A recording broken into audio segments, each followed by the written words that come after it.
Okay, we're still trying to help out this gentleman with the wiper that keeps blowing. This is BE26, figure BE29 out of the factory service manual. Here's the critical parts that I'm looking at. The B, and I guess that's an I or a 1, I'm not sure. These two, right here. Let's see if I can put a light on it.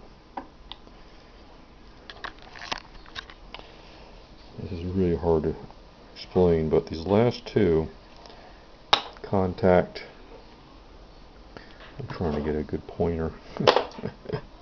Let me see if I can get it up here on the computer without seeing everything into a tizzy. That's not a good idea. Hold on.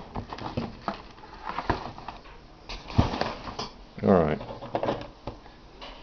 These last 2 points are B and I, or B and 1. They come into contact when the switch is on. There is no contact when the switch is off. These 2 are the ones that I basically send the sensor signal to the intermittent amp to turn on the intermittent part, and if this is a problem, this is where we think there's a short. This other one is a ground lead, so the ground lead turns on these other 2. So that's part of the turning on the motor, the washer motor, which we don't think is a problem. It's these last 2. And those last 2, remember, I think it's B and I, or B and 1, shows up right here on the plug, B. So what you want to do is get these 2 here and see if you have any continuity between them. There should be none when the switch is off. When you depress the switch, they should be on. That's what this is trying to tell you with this diagram. So connect up your test to these 2 points on the 9-pin plug. Depress the switch, you should have tone. Release the switch, there should be no tone. Additionally, since we think there's a short, you can grab, I'm not sure which one of these. I think what happens is 6 and 7 I think are supposed to plug in together. That's 6 and 7. It's not really clear here. They're not listed. I don't see it down here anywhere. E is earth. Okay, I'm sorry. This one here, and it plugs into. No, it probably plugs into the turn signal. Okay, I see what's going on. This plugs into the turn signal piece, which I think is going to be over here somewhere.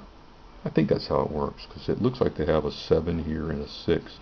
So anyway, use this E, that's the earth, the square one, and check to see if there's any continuity between the earth and either one of these. My guess is that it's going to be on the I is shorted out, because if there was continuity to this, it would blow the fuse as soon as you plug it in. So my guess is you're going to have a short between this terminal here on the plug and the earth terminal. And if that's the case, then that means you have to troubleshoot deeper and try to trace the wire that goes to this all the way back into the combo switch to see if you can figure out what's going on. That's what I can do without actually putting my hand on the switch. I hope you'll find a short here between 1 and that ground that's constant, regardless of what the switch is on, off, doesn't really matter. The fact is that it's there, or maybe it happens whenever you press on. I don't know. I guess since the problem, it blows when you press on, then I'm guessing that maybe when you press on, you'll get a short between 1 and E, as well as 1 and B, which is correct. These should short when you press the button. 1 and E should not. Thanks for watching.